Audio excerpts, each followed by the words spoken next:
신앙생활 잘하고 계십니까? 신앙생활 잘하고 있는지, 여러분 나는 신앙생활 잘하고 있는지, 이걸 어떤 기준으로 신앙생활 잘한다 못한다 그렇게 판단하세요? 주일 안 빠지고 잘 나오면 잘하는 거예요?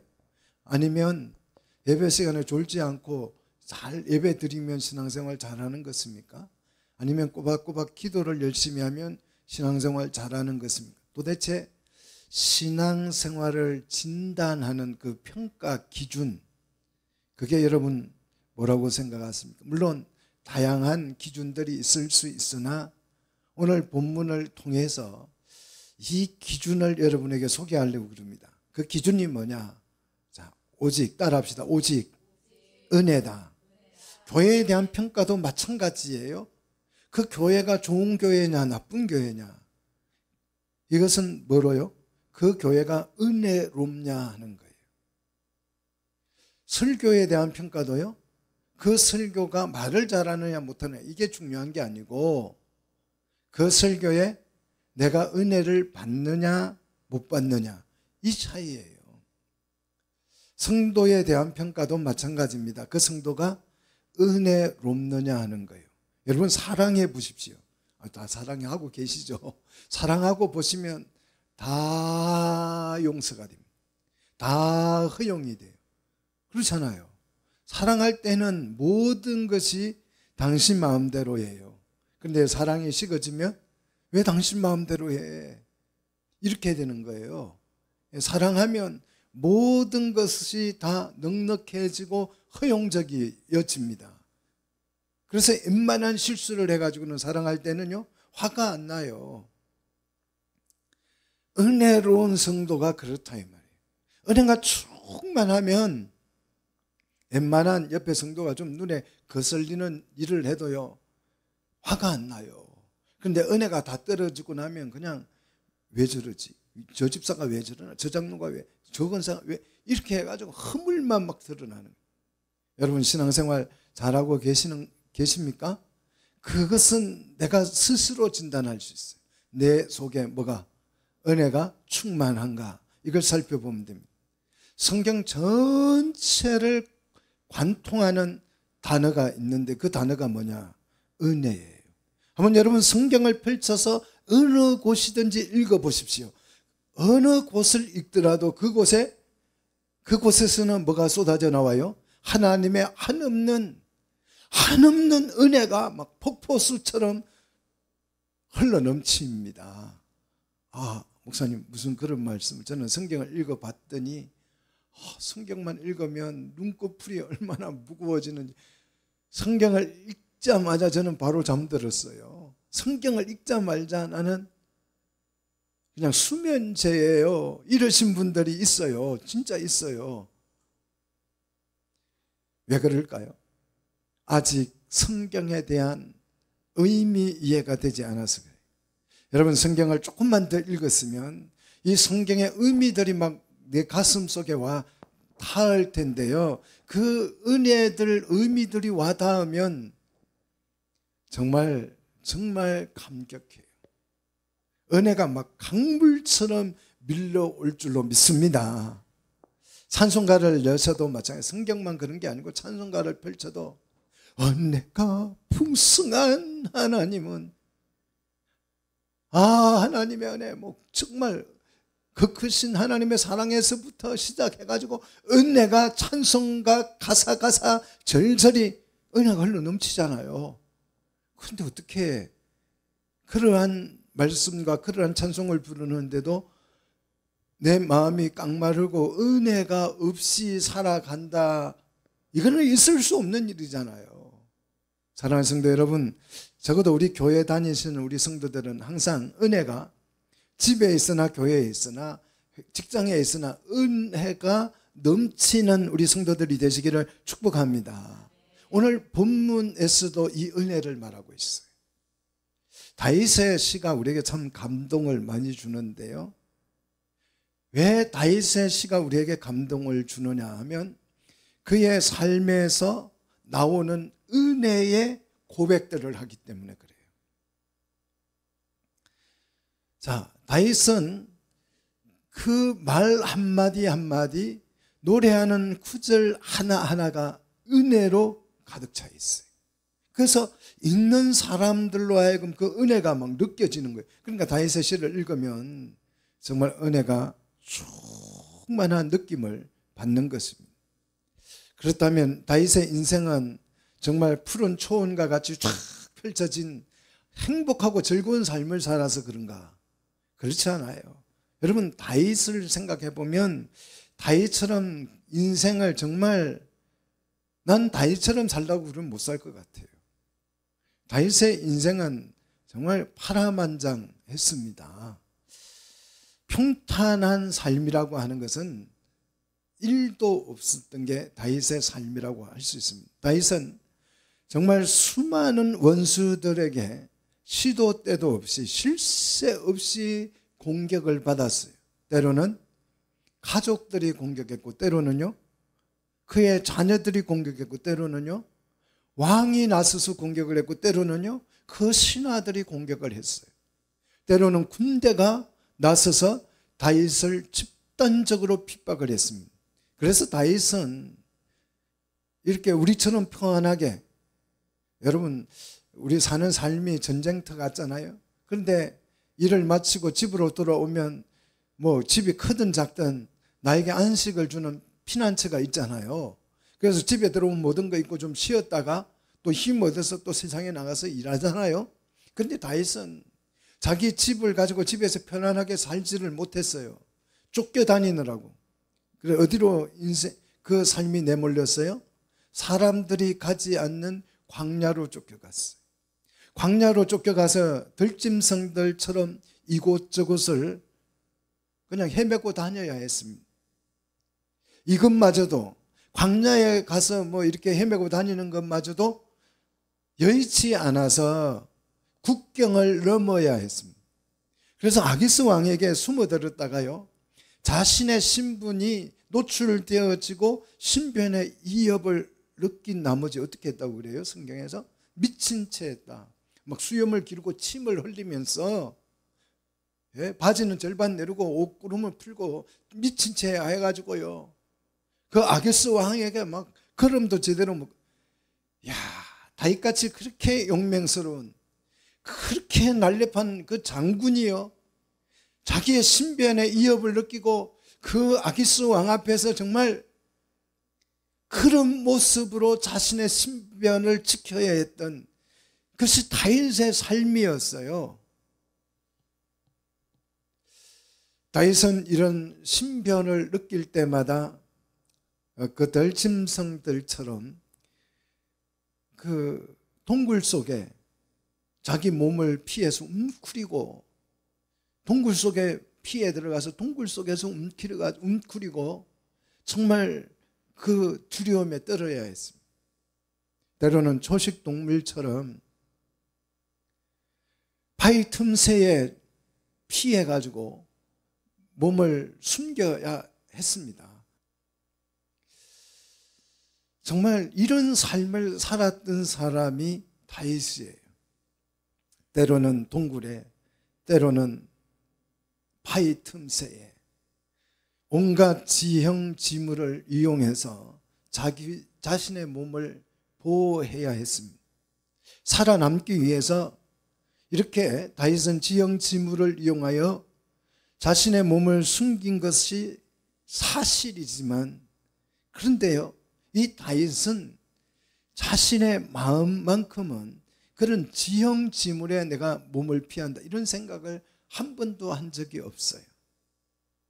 다윗이 진짜 다윗이 의지했던 것은 무슨 바위나 무슨 산성이나 자신을 따르는 그 뛰어난 추종자들이나 그런 사람을 다윗은 의지하지 않았습니다. 그는 수많은 위기 속에서 어디에 몸을 숨겼는가? 다윗의 입을 통해서, 다윗의 음성으로 자신은 그런 위기가 올 때 어디에 자기 몸을 숨겼다라고 고백하는지, 우리 다윗의 그 음성으로 한번 함께 들어보도록 하겠습니다. 자, 다윗을 통해서 직접 다윗은 어디에 몸을 피했다라고 말하는지 오늘 본문 1절을 한번 보시면 우리가 다윗의 음성으로 우리가 들을 수 있어요. 자, 1절 보시면 여호와여 내가 누구에게요? 주께 피하오니 그랬어요. 바위 틈에 피한 것이 아니에요. 몸은 바위 틈에 피했지만 동굴 속에 자신의 몸을 은신했지만 그의 신앙만큼은 동굴이나 바위가 아니라 뭘 의지했다고요? 누구에게 피했다고요? 주께 피했다. 할렐루야. 바위 틈에 피한 것이 아니라 주님께 피했다라고 다윗의 자신의 음성으로 우리에게 고백해주고 있어요. 이것이 뭐냐? 여러분, 믿음입니다. 이런 게 믿음이에요. 여기서 피하다라고 하는 이 단어는요, 히브리 말로 하사라는 단어인데요, 폭풍우나 화산같이 엄청난 위기를 피할 때 쓰는 단어예요. 또는 국가가 전쟁에 휘말려서 군대가 쳐들어올 때에 그 군대의 위기로부터 피할 때, 그 피난 갈 때 쓰는 용어가 바로 이 하사, 피하다는 단어입니다. 군대가 나서서요 공격을 하면 우리가 어디로 도망을 치겠어요? 사실 도망칠 데 없는 거죠. 군대가 나서서 우리를 잡으러 온다면 어디로 피해야 안전하겠습니까? 우리 집에 들어가서 비밀번호 딱 걸어 잠그고 있으면 안전하겠습니까? 예. 군대가 나서서 공격을 하면 어디 가야 안전할 것 같아요? 자연재해는 피할 길이 없어요. 자연재해를 세상에서 이길 사람이 있다 없다? 없어요. 자연재해를 이길 수 있으면 그거는 자연재해가 아닙니다. 자연재해를 인간이 막을 수 없어요. 지진을 무슨 수로 막아요? 쓰나미를 무슨 수로 막을 수 있습니까? 쓰나미를 방파제로 막을 수 있습니까? 불가능한 것입니다. 인간의 힘으로 감당할 수 없는 위기, 그것이 오늘 이 핫사라는 단어, 픽입니다. 이 핫사라, 피하다라는 단어예요. 다윗이 선택한 피난처, 다윗이 선택한 피난처는 뭐다? 오직 주님이셨다. 할렐루야. 주님이셨다. 여러분의 피난처는 뭡니까?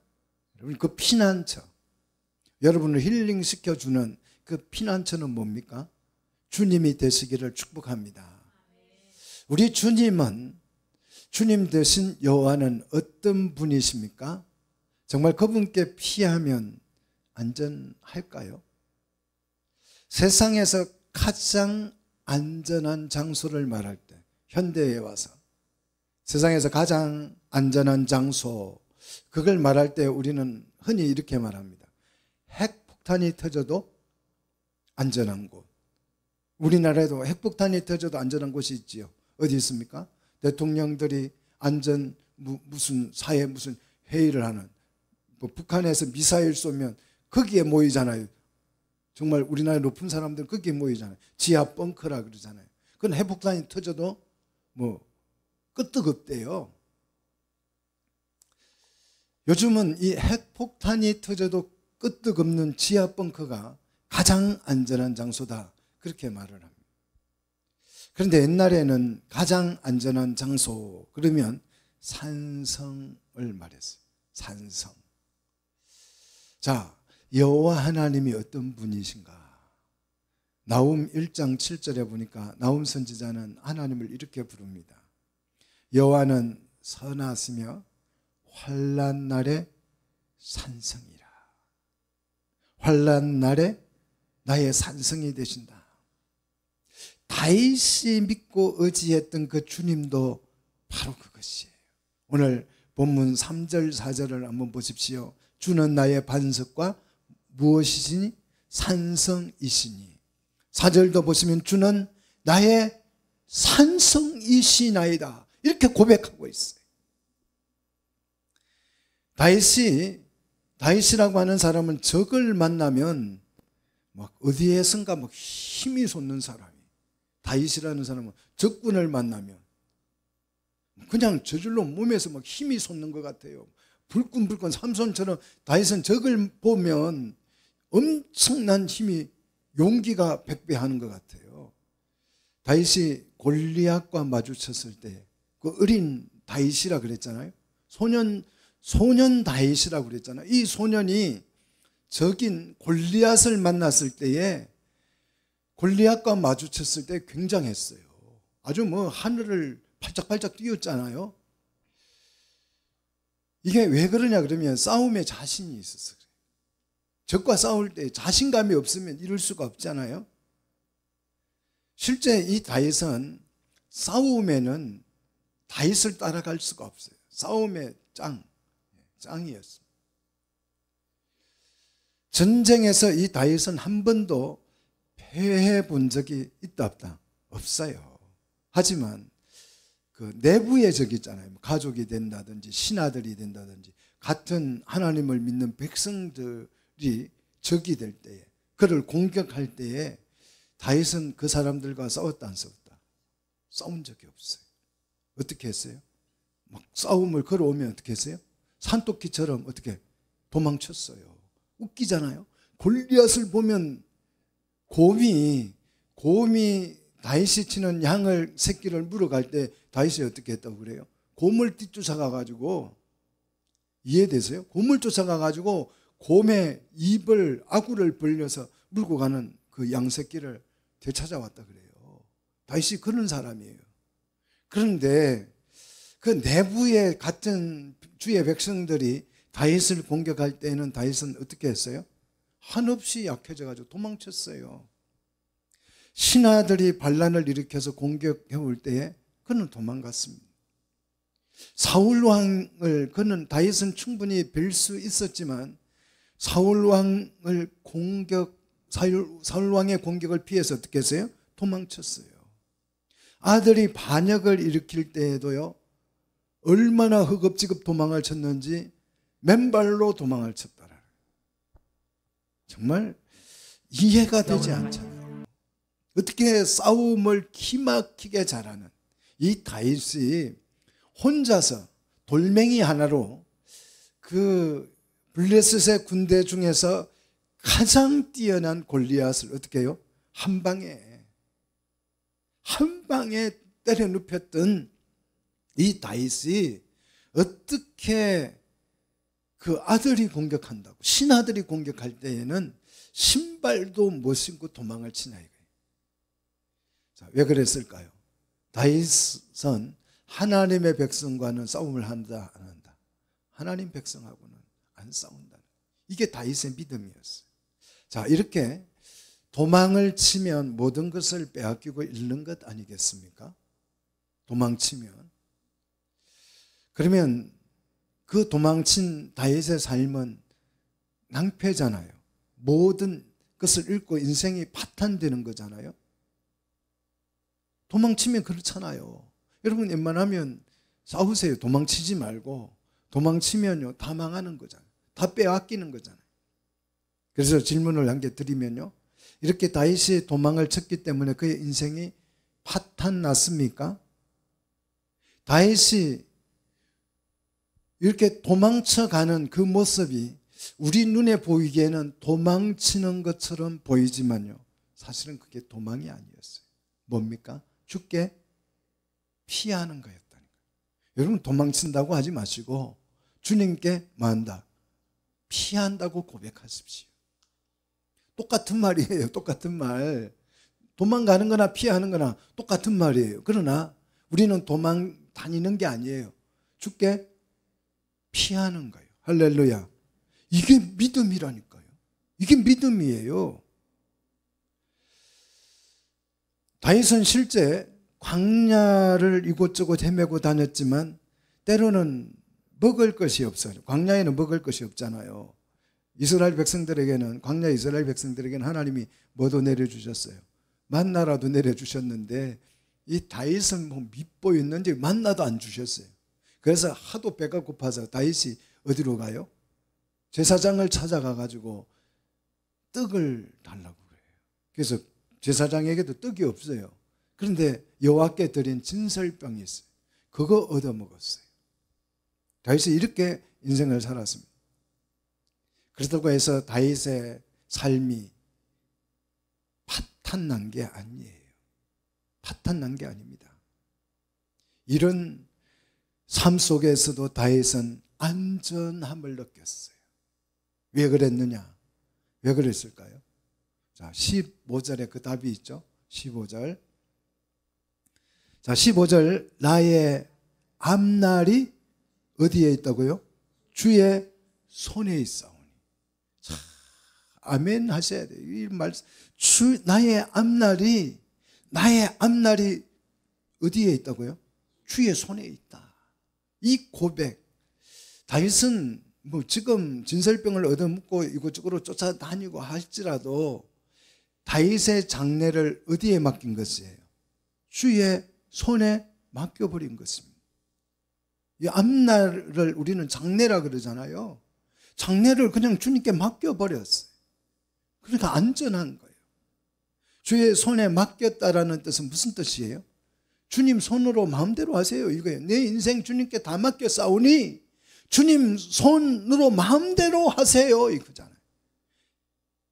여러분의 장래를 주님께 맡기시기를 축복합니다. 주의 손에 맡겨버리십시오. 주의 손에 넘겨버리십시오. 나의 장래를 주님 뜻대로 하시옵소서. 이 고백이잖아요. 주의 손에 맡겼더니 앞날이 어떻게 됐어요? 여러분이 알다시피 다윗의 앞날이 어떻게 됐다고요? 왕궁을 되찾고 왕궁에서 100년 해로했어요. 사랑하는 성도 여러분, 맡기면 주님이 책임질 줄로 믿습니다. 그럼 도대체 이 다윗이라는 사람은 뭘 믿고 이렇게 주님을 온전히 의지하여서 죽게 피하고 장래도, 자신의 인생의 장래도 주님께 맡겼는가? 우리 정말 우리 현대인들에게 가장 큰 고민, 염려가 장래에 대한 거잖아요. 어린 친구들도 장래에 내가 어떻게 살아갈까? 또 인생을 거의 다 사신 분들도 이제 내가 더 나이 들어서 힘이 없어지면 나의 장래를 어디 맡길까? 요양원에 맡길까? 자식 손에 맡겨봐야 이거는 정말 골치 아플 것 같아요. 천덕꾸러기 될까? 요양원에 맡길까? 어디 맡길까? 그 노후에 대한 고민이 많지 않습니까? 다윗은 도대체 그 장래를 주님께 온전히 믿고 맡겼는데 그 맡기는 그 삶 속에서 뭘 믿고 정말 도대체 뭘 믿고 이렇게 주님께 온전히 자신의 장래까지도 다 맡겨버렸느냐 이거예요. 엄청난 고난 속에서도 이런 모든 장래까지도 다 맡겨버리고 다윗은 쫓겨가면서도 마음에 여유가 생기는 거죠. 그러니까 하나님을 그 여유 속에서 뭐 하는 거예요? 시로 노래로 찬송하는 거였어요. 그 찬송의 내용들은 거의 다 감사예요. 다윗의 시를 읽어보면 감사로 이 감사를 어떻게 보답할까 하는 그런 내용들이잖아요. 엄청난 위기 속에서도 다윗은 이 여유롭게 하나님을 찬양할 수 있는 그 힘이 어디에서 나온 것일까요? 오늘 19절에 그 답이 있습니다. 자, 우리 19절 한번 같이 따라해 봅시다. 주를 두려워하는 자를 위하여 쌓아두신 은혜. 주를 두려워하는 자를 위해서 뭐 하신 거요? 어떻게 두셨다고요? 쌓아두신 은혜. 쌓아두신 은혜. 누구를 위해서요? 주를 두려워하는 자를 위해서.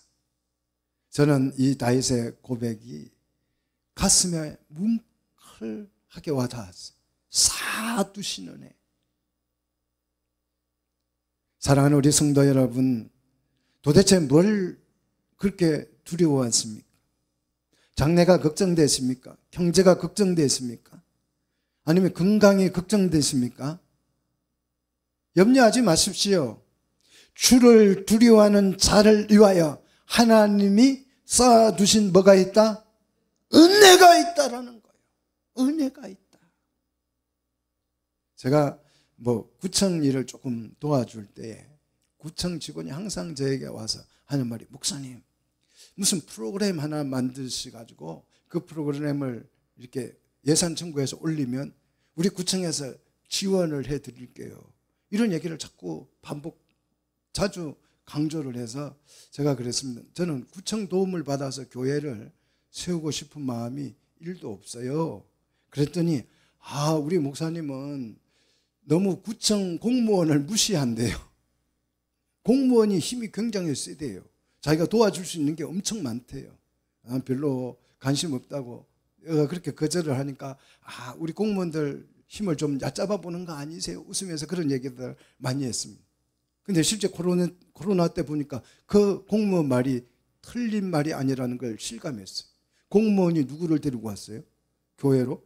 경찰관을 데리고 왔어요. 야, 공무원이 경찰관을 데리고 와서 교회를 감시한다. 굉장한 거잖아요. 이 정도면 공무원의 힘이 상당히 세다 하는 걸 저는 실감했습니다. 물론 우리 교회에 왔다가 아주 공무원, 경찰 할 것 없이 쫓겨났잖아요. 그죠? 제가 쫓아낸 게 아니고 우리 하나님이 쫓아내신 줄로 믿습니다. 공무원이 힘이 센 거 맞지만 그 힘센 공무원, 교회로 경찰관을 대동해서 공무원을 보냈던 그 서울시장을 했던 박원순 시장 임기도 못 마쳤어요. 지금 어디가 있대요? 어디가 있대 그분? 무덤 속에 가 있어요. 그분을 추종하던 그 개딸들 이름도 참 희한해요.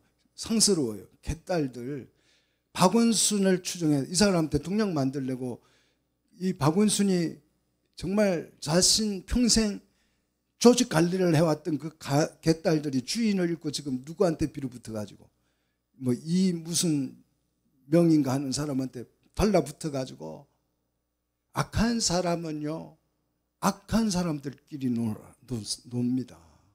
여러분 조폭들 중에서는 착한 사람 한 명도 없어요. 그렇죠?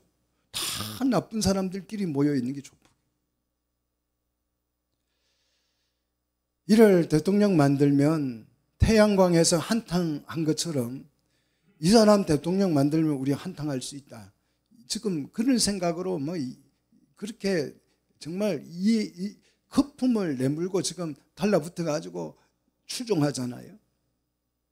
공무원들이 나서서 교회를 핍박하면 우리 생활을 규제한다면 정말 심각해질 수도 있습니다. 하지만 우리 성도들이 공무원들 두려워하겠습니까?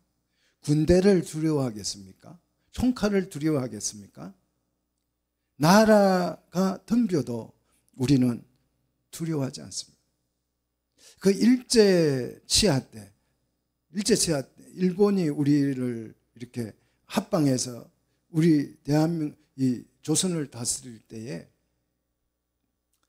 그때 일본은 지금 일본과는 비교가 안 됩니다. 지금 일본은 사실 그때 비하면 별로 힘이 없어요. 그때 당시에 일본은 미국하고도 그냥 맞짱 뜰 만큼 강력한, 러시아, 중국도 길을 못 썼잖아요. 일본 앞에. 일본이 어흥하면 중국이 쩔쩔매고 러시아가 그냥 손이 발이 되도록 빌었잖아요. 그럴 때예요. 일본은. 그런데 이 망해버린 나라에, 이 작은 나라에 누가요? 추기철 목사님 같은 분이 떡 버티고 있었어. 신사참배 안 돼. 우리 조국교회 신사참배 안 돼. 신사참배 불가해. 그 한 사람의 목소리가 한국교회를 살려놓은 거예요. 믿습니까? 일본이 났어도 이 사람을 감당을 못한 것이 믿습니까? 한국교회는 그래서 산 거예요. 그래서 산 것입니다. 나라가 덤벼도 주님께 피한 사람, 주님을 장례를 주님께 맡긴 사람에게는 나라가 덤벼도, 군대를 가지고 덤벼도, 총칼을 들고 들어와도 감당할 수 없는 줄로 믿습니다. 주를 두려워하는 자를 위해서 쌓아두신 뭐가 있기 때문에, 은혜가 있기 때문에 이런 힘이 나오는 것입니다.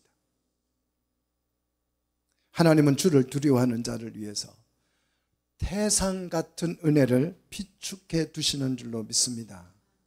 이 주를 두려워한다는 말은 히브리 말로 야레라고 합니다. 여호와를 경외해야 한다는 뜻이에요. 하나님은 주를 경외해야 하는 자를 위해서 뭘 쌓아두셔요? 은혜를 쌓고 계셔요. 우리가 주를 경외하면 은혜를 막 쌓고 계셔요. 하나님은 왜 주를 경외하는 자를 위해서 이처럼 귀한 은혜를 쌓아두십니까? 욥을 생각해 보면 그 답이 나올 수 있어요. 욥기 1장 1절에 가서 한번 보십시오. 욥기 1장 1절에 가서 보시면 욥을 설명하는데 이렇게 설명합니다. 자, 여기에 왜 주를 경외하는 자를 위해서 은혜를 쌓고 계시는지 우리가 알 수 있습니다. 실마리를 찾을 수 있습니다. 자, 욥기 1장 1절, 그 사람은 순전하고 정직하여 하나님을 뭐하며? 경외하며. 어디에서 떠났다? 악에서 떠난 자다. 욥은 하나님을 경외함으로 어디에서 떠났어요? 악에서 떠났습니다. 인간은 본시 악해요. 본시 악합니다. 본시 우리는 태어나면서부터 죄를 지고 태어나죠. 자, 그래서 인간은 원죄를 가지고 있다. 신학적으로 그렇게 표현하잖아요. 그래서 인간은요, 어디에 반응이 빠릅니까? 죄의 반응이 정말 빛의 속도처럼 빨라요. 죄 짓는 거에 대해서. 애들이 뭐부터 배워요? 욕부터 배워요. 그 좋은 말 많은데 욕부터 배운다니까요. 그래서 우리 인간은 죄에서 빠져나오기가 정말 어렵습니다. 인간이 상대하기가 가장 어려운 대상은 군대나 무슨 그런 게 아니고 죄입니다. 인간이 상대하기 가장 어려운 것은 죄예요. 그런데 주를 경외할 때 어디에서 떠난다고요? 악에서 떠날 수 있다. 주를 경외하는 것이 이렇게 강력한 힘입니다. 하나님을 여러분 경외하시면 강력한 힘이 내면에서 발생될 줄로 믿습니다. 하나님을 두려워하는 사람은요, 악과 싸워서 이기는 거예요. 왜? 주를 경외하면 이런 엄청난 힘이 생기느냐? 경건한 성도를 위해서 하나님이 뭘 쌓아두신다고요? 은혜를 쌓고 계신다. 이 쌓아두다, 이 말은 차판이라는 단어인데요, 비축하다는 뜻이에요. 저장하다, 또 숨겨두다, 그런 뜻이에요. 이 단어가 어디에 써 있냐 그러면 모세의 어머니가, 부모가 모세를 석 달 동안 숨겨둬요. 왜 숨겨둬요? 어떤 목적이 있어서 숨겨둔다. 이 숨겨두다는 이 단어가 바로 이 차판, 쌓아두다, 이 단어예요. 어떤 목적을 위해서 숨겨두는 것, 비축해 두는 것, 저장해 두는 것을 말합니다. 하나님은 목적을 위해서 은혜가 필요하다. 이 목적을, 하나님의 목적을 실현하기 위해서 은혜가 필요하다 생각이 될 때에는 지금까지 쌓아두신 은혜를 어떻게 한다고요? 아낌없이 어떻게 해요? 막 쏟아 부어 주시는 것입니다. 스데반이 하나님을 경외해서 복음을 전할 때에 많은 사람들이 돌을 들어서 치잖아요. 그때 뭐가 필요하겠어요? 하나님의 은혜가 필요해요. 그러니까 하나님께서 하늘 문을 열고 스데반에게 몰려 은혜를 막 쏟아 부어 주셔요. 그러니까 그 돌멩이들이 날아와도 안 아파요. 은혜에 막 둘러싸여가지고, 은혜에 충만해가지고, 오히려 돌 던지는 사람을 위해서 용서해달라고 기도하고, 그의 얼굴이 천사처럼 바뀌어서 순교하잖아요. 국가도 마찬가지예요. 쌀이나 이런 농산물들을 국가는 엄청나게 비축하고 있습니다. 그래서 물가가 비정상적으로 지속돼야 될 때에 그 비축량을 어떻게 해요? 풀어버려요. 그래서 물가 안정을 시켜주는 거잖아요. 하나님의 은혜가 이와 같습니다. 하나님은 지금도 우리를 위해서, 주를 경외하는 자를 위해서 뭘 하고 계신다고요? 은혜를 비축하고 계신다. 쌓아두고 계신다는 거예요. 대적을 두려워하여서 겁을 먹는 사람에게 은혜를 베풀지 않습니다. 상황이 두려워서 쩔쩔매는 그런 사람을 위해서 하나님의 은혜를 베풀지 않습니다. 누구를 위해서요? 주를 경외하는 자, 주를 두려워하는 자를 위해서 은혜를 쌓아두고 계시는 줄 믿으시기를 축복합니다. 지금 우리의 마음을 짓누르고 우리에게 스트레스를 안겨주는 것들이 도대체 뭡니까? 우리의 마음을 편치 않게 하고 잠자리에서 잠들지 못하게 하는 것들이 무엇입니까? 우리를 깊은 고민에 빠뜨리고 있는 그것이 도대체 무엇입니까? 그 내용이 무엇이든지 그것들이 우리를 상치 못할 줄로 믿습니다. 그런 상황, 그런 환경을 두려워하지 마시고 주를 두려워하십시오. 그리하여서 더 강해지시기를 축복합니다. 하나님의 은혜의 비축량을 그런 성도들을 위해서 지체 없이 베푸실 줄로 믿습니다. 우리가 진짜 경외해야 될 분, 진짜 우리가 두려워해야 될 분은 상황이나 환경이 아니고 누구다? 오직 우리 주 예수 그리스도 뿐인 줄 믿으시기를 축복합니다. 대적을 두려워하지 않고 주를 경외하면 하나님이 쌓아두신 은혜를 발견하게 될 것입니다. 하나님이 그 쌓아두신 그 엄청난 비축량, 그 은혜를, 그 은혜들이 다 누구 것이다? 내 것이 될 줄로 믿습니다. 아멘. 예. 하나님께서 주를 경외하는 자를 위해서 쌓아두신 그 은혜를 주를 경외하면, 주를 바라보면, 주께 피하면 이 은혜가 누구 것이 된다? 내 것이 된다. 할렐루야. 다윗이 이 은혜를 발견하고 이렇게 고백하잖아요. 19절 계속 보십시오. 뭐라고 고백합니까? 주께, 같이 읽겠습니다. 주께 피하는 자를 위하여 인생 앞에 베푸신 은혜가 어찌 그리 큰지요. 어찌 그리 큰지요. 감탄사잖아요. 감탄하고 있지 않습니까? 다윗은 주께 피하는 자에게 베푸신 은혜가 너무 커서, 너무 크다고 반복하고 있습니다. 주를 경외함으로 세상의 두려움을 완전히 떨쳐버리시고 이기시기를 축복합니다. 주를 경외하면 우리도 다윗처럼 정말 전율하면서 이런 고백을 우리 입술로도 하게 될 줄로 믿습니다. 우리 하나님은 은혜의 저장소이십니다. 우리 하나님은 은혜의 보고이셔요. 하나님께 다가가면 은혜가 민물처럼 우리 삶으로 밀려올 줄로 믿습니다.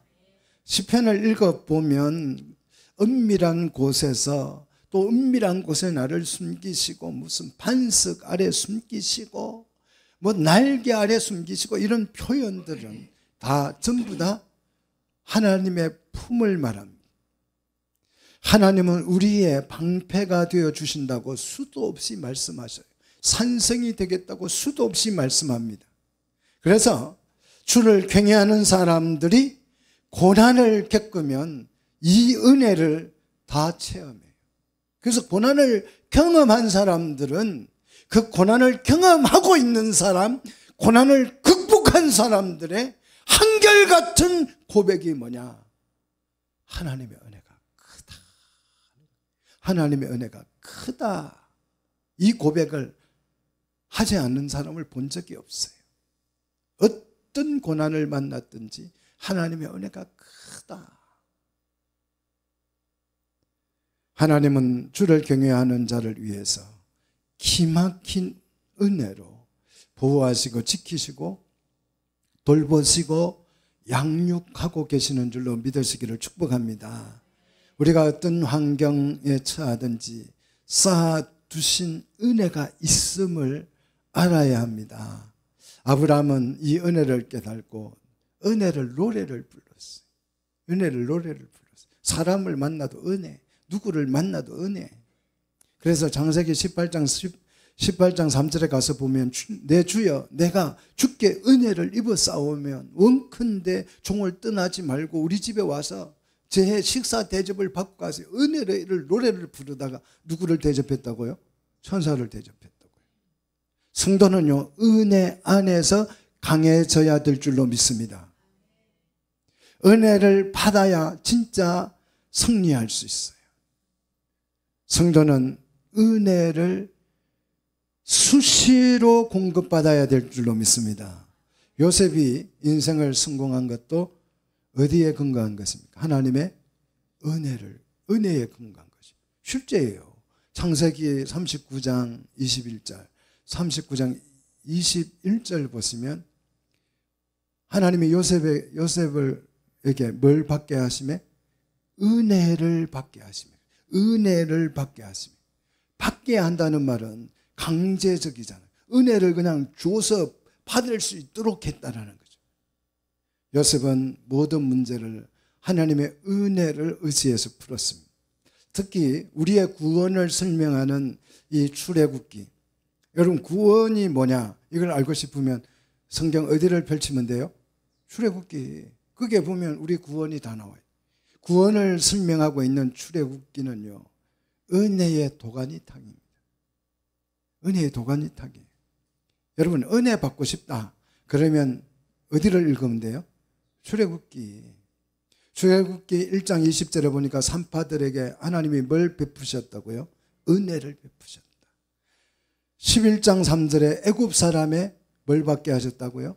은혜를 받게 하셨고 12장 36절에요 은혜를 입게 하사 15장 13절에 은혜로 인도하셨다고 그래요. 18장 19절에 모든 은혜를 베푸시고 모든 은혜 쌓아두신 그 모든 은혜를 그냥 왕창 베푸시고 베풀어서 우리를 뭐 하셨다? 구원하셨다. 33장 19절에 은혜 줄 자에게 뭘 준다고요? 하나님은 은혜를 준다고요. 은혜 줄 자에게 은혜를 준다고 약속하고 있습니다. 하나님은 지금도 은혜를 쌓아두고 계시고 은혜 베풀 자를 찾고 계시고 그렇게 은혜 베풀 자를 만나면 하나님께서 어떻게 하신다고요? 지체 없이 그 비축해 둔 은혜를 어떻게 한다고요? 베푸신다고요. 하나님은 은혜를 베푸실 때에 어느 정도 베풀까요? 어느 정도 베풀 것 같아요? 출애굽기 20장 6절 하나님은 은혜를 언제까지 베풀어요? 천대까지. 내 아래로부터 천대. 우리는 아직 천대를 본 적이 있어요? 없어요? 본 적이 없죠. 천대까지 은혜를 베푸신. 우리 하나님은 이렇게 통 크신 하나님입니다. 주를 경외하는 자에게 쌓아두신 은혜를 한없이 베푼다라는 뜻이. 천대는 그냥 대수로 천대가 아니라 무한대를 말하는 것입니다. 우리 하나님은 하나님의 은혜는 한이 없습니다. 이 은혜에 여러분 뛰어들어 보십시오. 그래서 그 송경민 목사님이 지은 은혜라는 찬송은 가사 내용이 뭐예요? 모든 것이 은혜다. 모든 것이 은혜다. 여러분 모든 것이 은혜로 느껴지시기를 축복합니다. 성경을 읽어보면 은혜 없이 된 사람이 단 한 명도 없습니다. 은혜를 받으면 그 사람의 성품도 신분도 다 바뀌고 변해버려요. 성경에서 은혜라는 단어가 처음 나온 곳은 창세기 6장이잖아요. 6장 8절에 가서 보시면 노아는 뭘 입었더라? 옷을 입은 게 아니고 노아는 뭘 입었더라? 은혜를 입었더라. 노아 시대는 창조 이래 가장 부패했던, 노아 시대는 창조가 된 이 우주 만물이 창조된 이래로 가장 부패했던 시대예요. 지금보다 더 훨씬 많이 부패했던 시대가 노아 시대입니다. 그런 시대의 노아가 구원을 받을 수 있었던 것은 뭐 때문이었다? 오직 하나님이 입혀주신 은혜 때문이었다라는 거예요.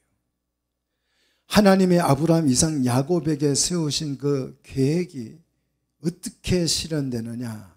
어떻게 실현될까요? 자, 우리 창세기 32장 12절입니다. 우리 같이 한번 읽어보도록 하겠습니다. 창세기 32장 12절 말씀. 자, 같이 읽겠습니다. 주께서 말씀하시기를 내가 반드시 내게 은혜를 베풀어 내 시로 바다에 설 수 없는 모래와 같이 많게 하리라 하셨나이다. 뭘 베풀어서요? 은혜를 베풀어서 하나님이 이 아브라함, 이삭, 야곱에게 약속했었던 그 계획이 뭘 베풀어서 실현되게 한다고요? 은혜를 베풀어서. 은혜를 베풀어서. 은혜 없이는 만사가 헛사입니다. 만사가 헛사예요. 바울은 이걸 깨닫고 고백했습니다. 고린도전서 15장 10절에 그러나 내가 나 된 것은 하나님의 뭐로 된 것이니? 은혜로 된 것이니 내게 주신 그의 뭐가요? 은혜가 헛되지 아니하여 내가 모든 사도들보다 더 많이 수고하였으나 내가 한 것이 아니요 오직 나와 함께 하신 하나님의 뭐다? 은혜로다. 은혜로다. 백세 시대를 살며 백수를 하면 뭐합니까? 백세를 살아보면 뭐합니까? 120년을 산들 뭘 하겠습니까? 이 은혜를 알지 못하면 우리의 삶은 무의미한 것입니다. 우리의 삶은 하나님의 은혜로 된 것이어야 가치가 있습니다. 우리가 무슨 공로를 하였든지 그 공로가 하늘에 닿을지라도 그것이 하나님의 은혜로 된 것이 아니면 그것은 바벨탑이에요. 없어지고 무너질 것입니다. 은혜로 된 것이어야만 가치가 있는 줄로 믿습니다. 우리와 함께 우리 주님이 주신 주님 대신 예수 그리스도를 경외함으로 하나님이 비축해 두시고 저장해 두신 그 쌓아두신 은혜를 풍성하게 받아서 바울처럼 고백할 수 있는 나의 나 된 것은 다 하나님의 은혜로다. 오직 나와 함께 하신 하나님의 은혜로다. 이런 고백을 우리도 할 수 있게 되는 정말 은혜가 오늘 이 시간에 여러분 가정과 삶에 충만하시기를 주의 이름으로 축복합니다. 기도하겠습니다.